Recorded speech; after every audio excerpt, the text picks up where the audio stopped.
The Angels of the Shamhamfurish. How's that for an opening?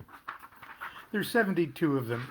And if you'll just look on my page, uh, my cover, my Facebook cover, is a chart. It's a colorful chart, and it's got 72 columns. And of those 72 columns, uh, there, uh, well, actually, there's 72.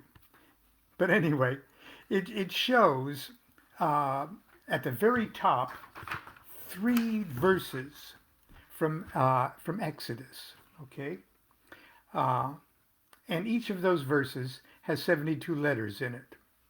And the first verse, which is actually I think the 21st. Uh, I'm not sure which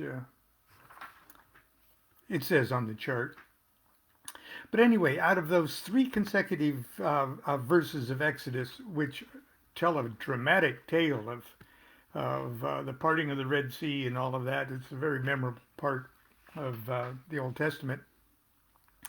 Each of those verses has uh, 72 letters, so they snaked them first from right to left, then left to right, and then right to left, until there were three rows. And here's just an example of the 13th and the 14th. They stacked them up like that and came up with a three-letter name of God, or a facet of the name of God.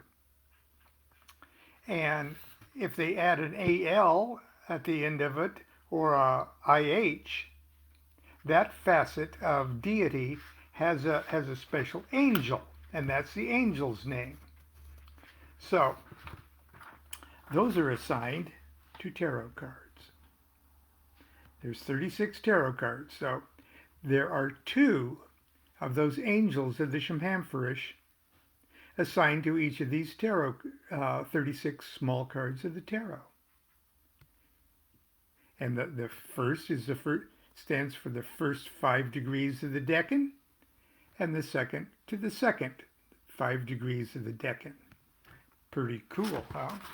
And if you'll go to that big chart or refer to the big chart on my Facebook page, you'll see. But I got a blow up of it here. And so when you read these three-letter names of God in columns, we've got on number 13 there, we've got Yod, and we've got, I think, Z or Zion, and we've got Lamed. And here we've got Mem, Bet, and Hey. So those are names of God, okay? So those names of God. Then roughly, Ayaziel and Mebahael, Yaziel, Mebahael, and they are the executors of the will of the deity Yod Zayin Lamed Membet He. And there's they each rule those degrees of the decan. And it just happens to be that winds up to be the Two of Swords. So those angels land up on the Two of Swords. And underneath that, we've got two Goetic spirits, or you might say infernal spirits. And instead of ruling 5-degree periods of the decant, they rule together. They rule in pairs, one for the day and one for the night, the entire 10 degrees represented by the 0 degrees to 10 degrees Libra. That being said, here's what the little white book says. The 72 spirits of the Goetia. The angels of the Shemhamferish. The 72 angels of the Shemhamferish, Shem Hamaforash. Okay, it means divided name of God. 72 is a big letter in Kabbalah. And they tried to put Yod He Vav He under a microscope, okay, to find out more about Yod He Vav He and dissect Yod He Vav He. And so what they did was they made a triangle, a little pyramid, and said Yod, Yod He Vav, Yod He Vav He. And they added that together, and there comes out to 72. So 72 is looking at 26, or Yod He Vav He, under a microscope. The 72 angels of the Shemhamferish, or the divided name of God, are the traditional Kabbalistic rulers of the 36 small cards. Ruling in pairs, the angels can be called upon to bestow greater insight upon the inner meaning of each card, or can be evoked to manifest the energy represented by the cards. Their names are found just above the Goetic seals on the lower right and left of the card.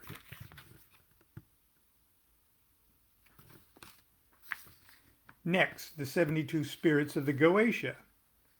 Now, I pronounce it Goetia. I'm sorry, I just started pronouncing it that way 50 years ago.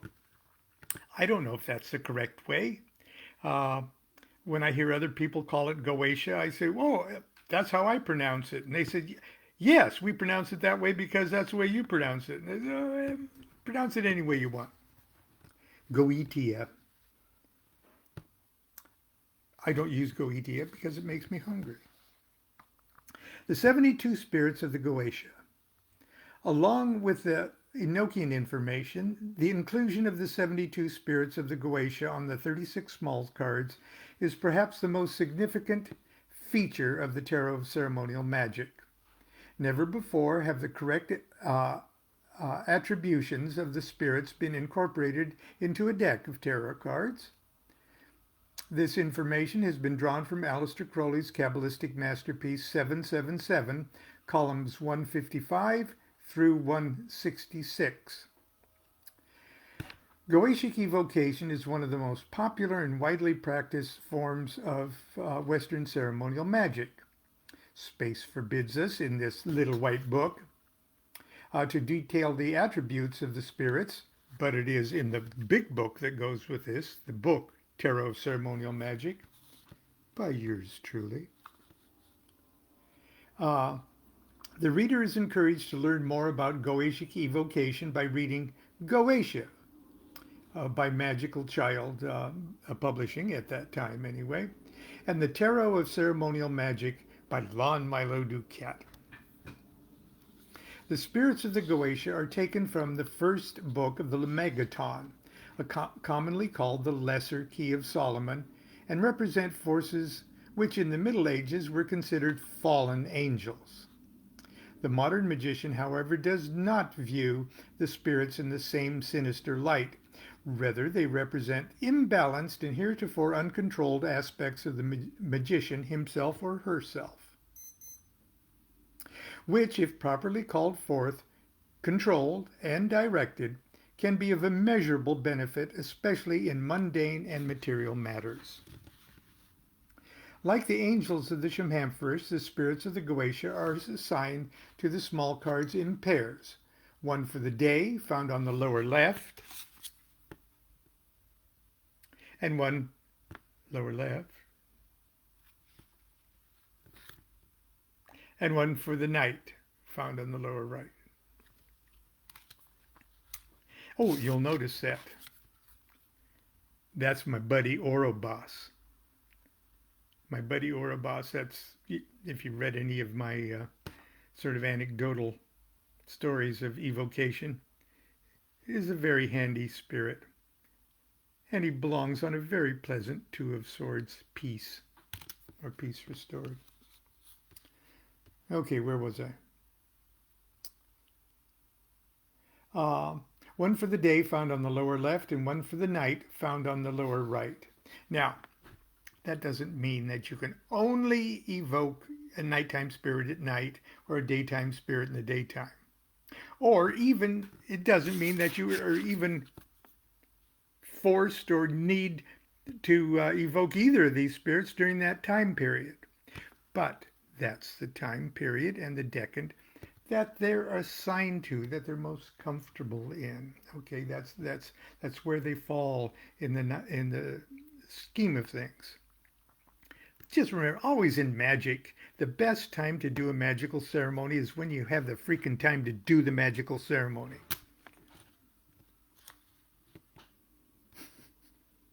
How do you really feel, Lon?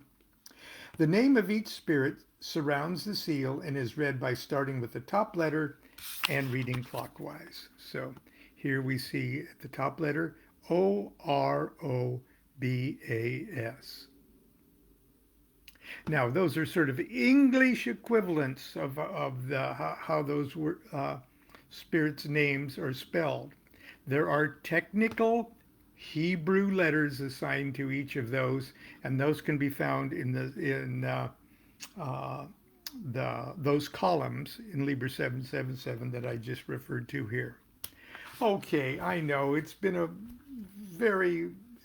Tuesdays are very hectic, and I'm sorry I'm late, and I'm sorry this has been so rushed, but I hope I've given you a little bit of information.